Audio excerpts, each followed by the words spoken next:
اور بات مکمل ہے۔ ایک عالم دین جنہوں نے پاکستان کی سرزمین پر پڑھا اور وہاں سے پڑھ کر فلسطین پہنچے، وہ عالم دین تھے، ان کے ساتھ کیا کچھ گزرا، اور نتیجے میں اب جب وہ حالات سے دوچار ہیں تو انہوں نے خط لکھا ہے، وہ خط عالم اسلام کے نام ہے، ایک ایک لفظ اس کا آپ کے دل کی دنیا پہ دستک دے گا، توجہ سے سماعت کریں۔ کہتے ہیں خط کے چھوٹے سے تراشے میں نہیں آئیں گے، خط کے چھوٹے سے تراشے میں نہیں آئیں گے، غم زیادہ ہیں لفافے میں نہیں آئیں گے۔ آگے کہتے ہیں سلامتی ہو تم پر اے دوست، امید کرتا ہوں تم خیر و عافیت سے ہوں گے، دن رات خدا کی نعمتوں کا لطف لے رہے ہوں گے۔ سردی آنے والی ہے تو لحاف اور گرم کپڑے الماریوں سے اتار لینا تاکہ ٹھنڈی ہوائیں تمہاری صحت پر اثر انداز نہ ہو، مخملی چادریں بچھا لینا کہ تمہارے پاؤں ٹھنڈی زمین کے عادی نہیں ہیں۔ آگے لکھتے ہیں تمہاری تسلی کے لیے لکھ رہا ہوں، ہم سب بخیر و عافیت ہیں، بس کل رات برابر والی عمارت پر میزائل آ گرا جس کی وجہ سے عمارت مسمار ہو گئی، ملبے تلے دفن لاشوں کو نکالنے کی کوششیں جاری ہیں، بارود کے کچھ ذرات آنکھ میں لگنے کی وجہ سے میری ماں کی آنکھوں کی بینائی جا چکی ہے۔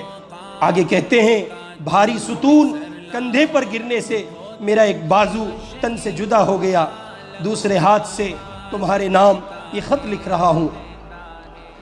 بابا پڑوسیوں کی خیر خبر لینے گئے ہیں، امید ہے کہ تھوڑی دیر میں ان کا لاشا صحیح سلامت گھر پہنچا دیا جائے گا، اور وہاں پرسوں ہی، اور ہاں آگے کہتے ہیں اور ہاں پرسوں ہی ایک چاند سے بچے نے میری بہن کے گھر جنم لیا، کل سے ہی میرے پہلو میں سویا ہوا ہے، سر کا اگلا حصہ کھلا ہوا ہے جہاں اب کچھ خون جمع ہوا ہے، لیکن آنکھیں نہیں کھول رہا ہے۔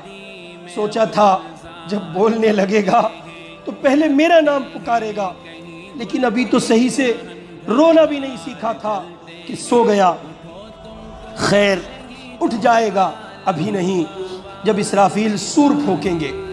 آگے کہتے ہیں سوچ رہا تھا ماجی کو ہسپتال لے کر جاؤں، لیکن خبر آئی ہے ہسپتال میزائل کے گرنے کی وجہ سے تباہ ہو گیا اور 800 روحیں جسم کی قید سے آزاد ہو چکی ہیں۔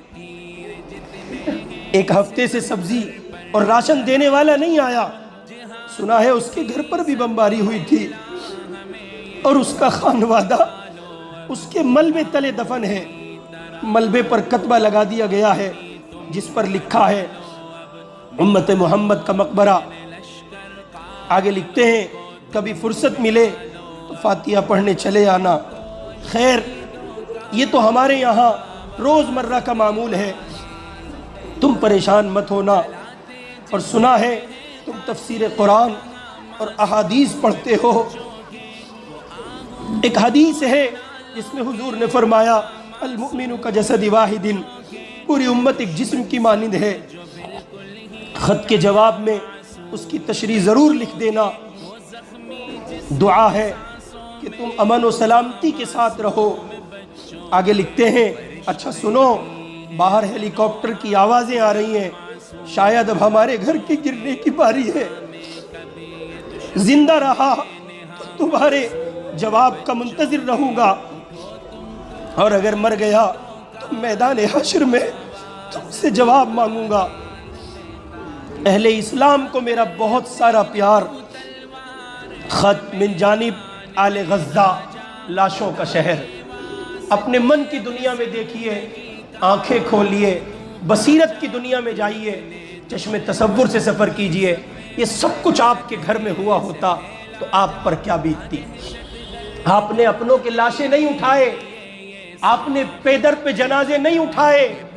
میں اپنے نوجوان دوستوں سے گزارش کروں گا، اگر اب بھی آپ کو برانڈیڈ چیزوں کا شوق ہے اور اس کا ہیضہ سوار ہے تو پہنو، میں انکار نہیں کر رہا ہوں، برانڈ پہنے آپ، لیکن وہ پہنے جو آپ کے مسلمان بھائیوں کے لاشوں کا سامان نہ بنے۔